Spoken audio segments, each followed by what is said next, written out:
Sa Magic Palayok, luto'y nalalasa dahil pagmamahal ang nangungunang sangka. Siya ang nanay ni Cookie. Anak ni Isadora si Cookie? Anak siya ng isang nagngangalan na Richard Cruz. Jude, ikaw ba ang Richard Cruz na matagal nang hinahanap ni Cookie? Ikaw ba ang kanyang ama? Hoy! Saan ka pupunta? Tatawagan ko po si Kuya Jude. Kailangan ko siyang makausap. No way! You are coming with us. That's right. Let's go! I hear you, God! Tito Jude! Tito Jude na tawag mo sa akin ngayon, Cookie. Kung ganun po, kayo po ang kapatid ng papa ko? Oo, kapatid ko ang papa mo. Pinag-utos lang po ni Judge Ballesteros na kailangang manatili muna sa pangangalaga namin ng bata habang dinidinig pa po ang kaso. Paano na ako ngayon? Saan ako titira? Ano nang mangyayari sa akin?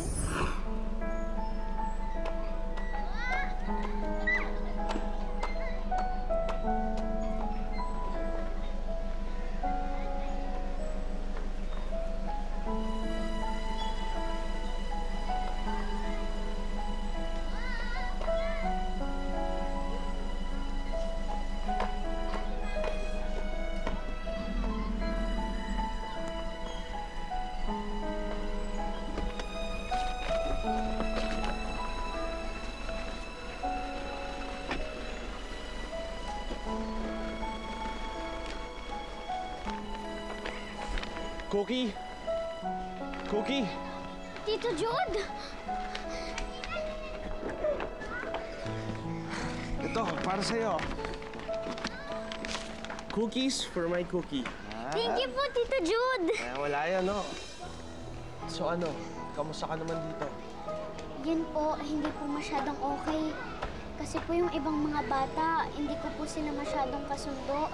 Pero Tito Jude, sinusubukan ko pa rin po silang pakibagayan na lang. Ano pong sabi ng judge? Pwede niyo na raw po ba akong kunin? Wala pang desisyon eh. Pero promise ko sa'yo, konting pasensya pa, Cookie. Konting tiis na lang. Kung ilabas niyo na lang po kaya ako rito. Kung itakas niyo na lang po kaya ako kay Nanay Flor. Cookie, kung gawin ko kasi yon, baka isumbong ako ng Nanay Flor mo sa DSWD. Tapos sasabihin ng DSWD yun sa judge. So, siyempre, di ba, baka mapasama yung tingin niya sa atin. Baka hindi niya tayo kampihan doon sa kaso. Baka matalo tayo. At kung mangyari yun, baka ibalikan nila sa Antigone mo. Kaya mo yan, Cookie. Kailangan kasi malinis kitang makuha mula sa mga auntie mo. Kailangan legal ang lahat para kahit na ano pang mangyari, kahit na ano pang subukan gawin ng Auntie Yvonne at ng Auntie Natasha mo, eh hindi ka na nila pwedeng mabawi sa akin.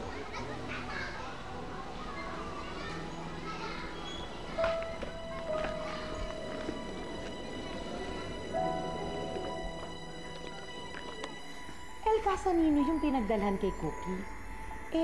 Di ba parang orphanito yun? Sabi naman ni Jude, wala naman masyadong bata doon. Konti lang. Parang foster home. Kaya hindi naman talaga bahay ampunan. Oh, bakit parang natahimik kayong dalawa? Baka naman may binabala kayong gawin para kay Cookie, ha? Alam nyo, ngayon pa lang sinasabi ko na sa inyo, huwag na kayong makigulo kasi baka mamaya lumala lang yung sitwasyon. Total, nasa korte naman na yung kaso eh. Pero mi hermana, nag-aalala ako para sa ninya. Naturalmente, kakaibang lugar ang kinaroroonan niya ngayon. Vamos a visitar. Dalawin kaya natin siya. See?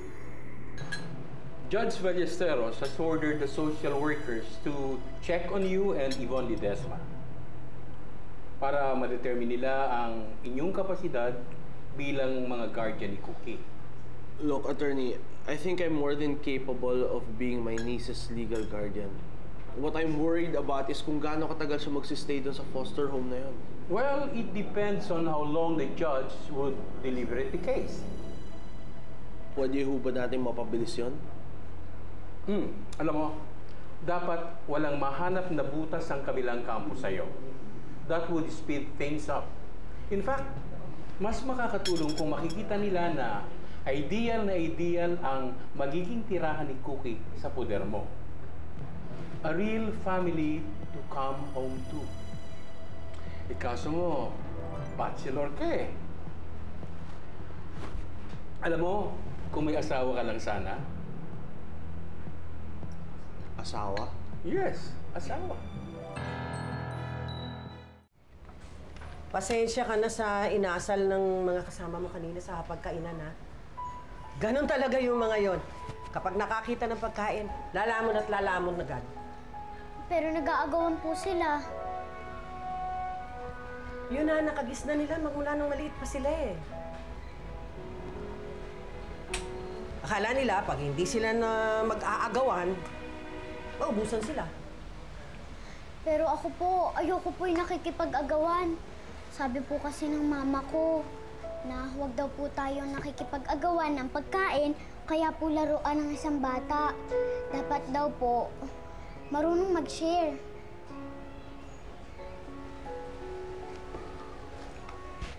Tama din ang mama mo, Cookie. Kaya lang, kung minsan, kailangan mo rin makipaglaban eh. Kasi yun lang ang paraan para hindi ka mapagsamantalahan ng iba. Pero gusto niyo po na ipaglaban ko yung sarili ko? Pero sina Michelle nga po eh. Minsan nga po hinahayaan niyo na nga lang silang maging bad.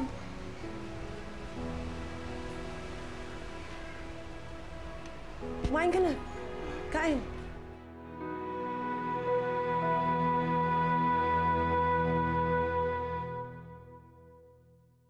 Pinatawag mo daw ako? Have a seat.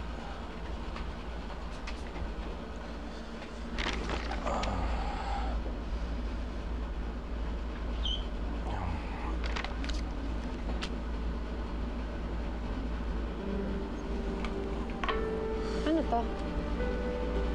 Buksan mo.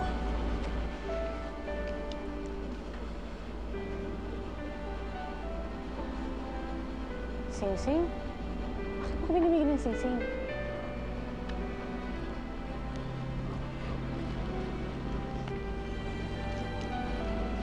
Pilar, will you marry me?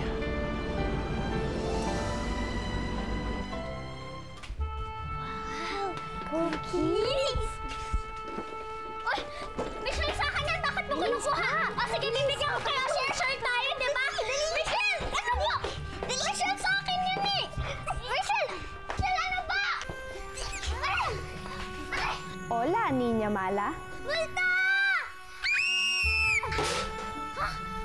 Ikaw talaga, mi Hermana. Bakit mo naman tinakot ang bata? Biyempre, Elia. Mabuti nga sa kanya.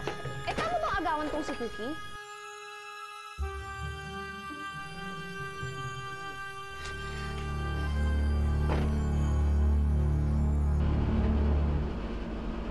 Kasal? Talaga? Bakit? Ayos ka lang? Pilar, pinag-isipan ko na to ng mabuti. Gusto kong mabigyan ng pamilya si Cookie. Si Cookie? Alam mo naman na mahal kita, di ba? But ngayon, dahil dito sa kaso, which I'm very, very desperate to win, gusto ko sanang mapalabas sa korte na ako yung maging karapat-dapat na legal guardian ni Cookie. At sabi ng abogado, having a family will help. Kasal tong pinag-uusapan natin, Jude.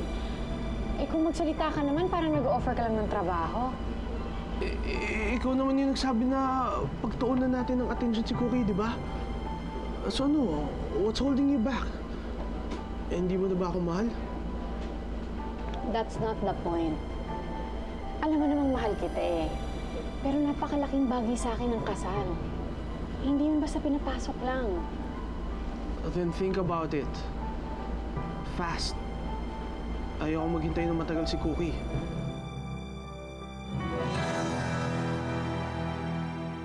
Pag wala si Palayok, pati na si Sandok, ang lungkot ay lungkot di nawawala. Nag-iisa ko, laging umiiyak, may pag-asa pa ba?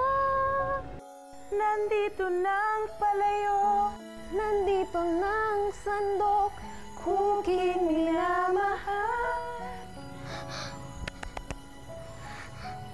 Amin ang mayayaka. Palayok, Sandok, maraming salamat at tinalaw niyo ako. Tsaka ang dami niyo pa binigay na strawberries, oh! Ano? Nilapastangan ka ng lalaking yun? Kaya ka gustong pakasalan? Papatayin ko siya! Ano ba? Tumigil ka nga dyan, Andong. Ayan ka na naman. Tay, paano naman tayo mag-uusap niyan kung palagi niyong inuunahan ng baril? Di ako nilapastangan. Oh, hindi naman pala eh. Tigilan mo na yan. Paano yan, te? Tatanggapin mo ba yung proposal ni Kuya Jude? Ha? No. That's ridiculous. Hindi mo dapat pakasalan ng lalaki na yun. Eh, mahal mo ba talaga si Jude? Nagpas langit po. Alam mo, anak, maaga kami nag-asawa ng nanay mo. Kasi lakpas langit din ang pagmamahalan namin. Pero iba yung sitwasyon nyo eh. Medyo komplikado eh. Baka naman kaya ka gustong pakasalan ni Jude. Para naman ko si Cookie. I agree. Kung sa bagay, ha? Pilar, may punto dyan ng tatay mo. Paano kung halimbawang, sige, nagpakasal ka na nga. Kasal na kayo ni Jude. Pagkatapos talagang hindi niya nakuha si Cookie. Oh, ano mangyayari sa pagsasama ninyo? That's exactly what I'm saying. Sus, wala ka namang sinasabi. Nagsiselos ka lang yata eh. Pero pag hindi po kasi ako nagpakasal kay Jude, eh malaki po yung posibilidad na mapunta si Cookie kay Yvonne. Ano po bang dapat kong gawin?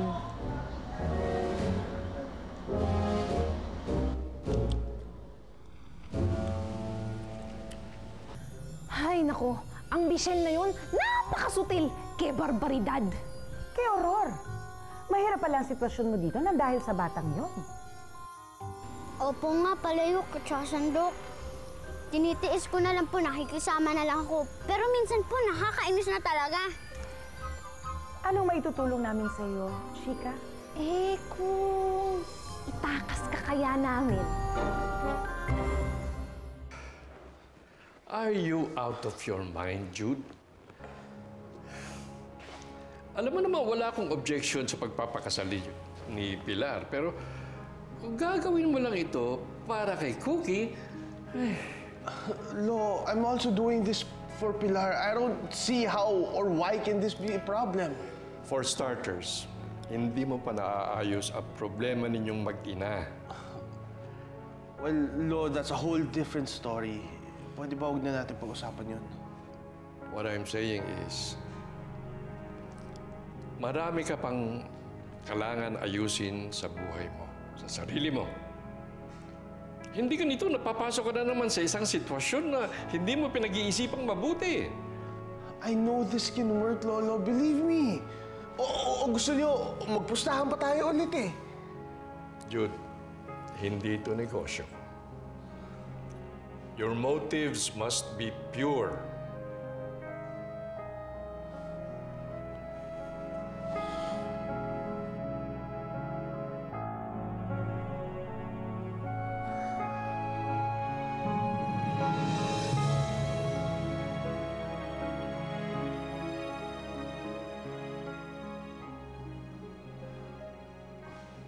Pilar? Ano ginagawa mo dito? Payag na ako sa gusto mo, Jude. Magpapakasal na ako sa'yo. Salamat, Pilar. Maraming salamat. Salamat at pumayag ka. Sandali. Hanggang dyan lang muna.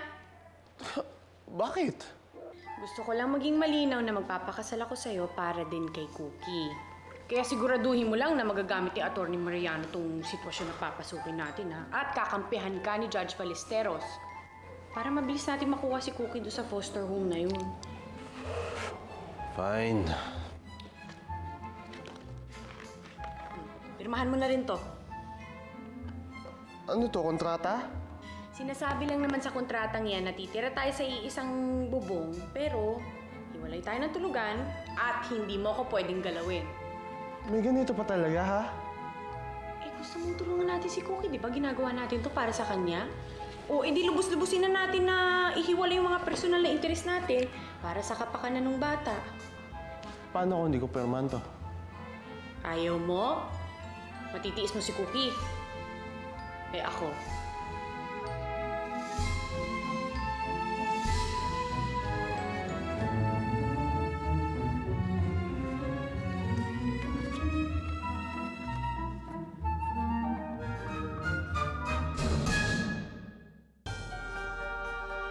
Huwag mong sabihin yan ni Hermana, hindi ba? Sinabi na sa atin ni Pilar na huwag tayong makikigulo.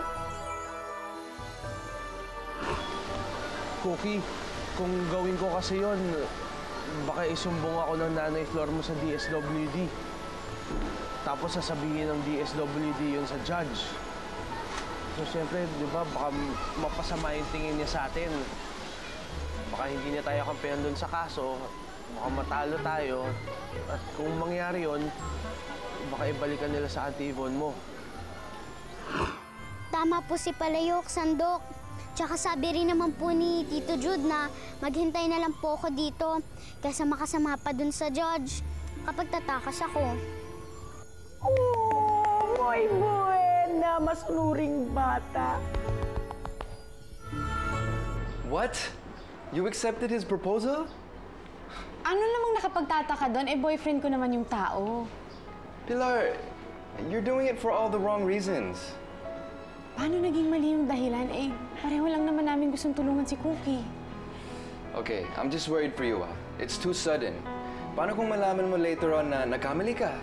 Di too late, di ba? You can still back out, Pilar. Nico, buo ang loob ko.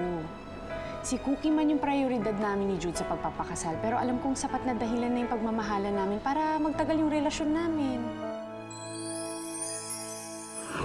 Jude, tanggapin mo ang sing-sing na to bilang simbolo ng aking pagmamahal. Do you know what you did, Jude? Hinaluan mo ng bopis ang isang sophisticated French dish tulad mo. Sigurado po kung papaluin ni na Auntie Natasha at Auntie Yvonne. Kung magaling kang abogado, gagawa mo ng paraan. You will teach us how to manipulate our lies so that they'll come out to look like the truth.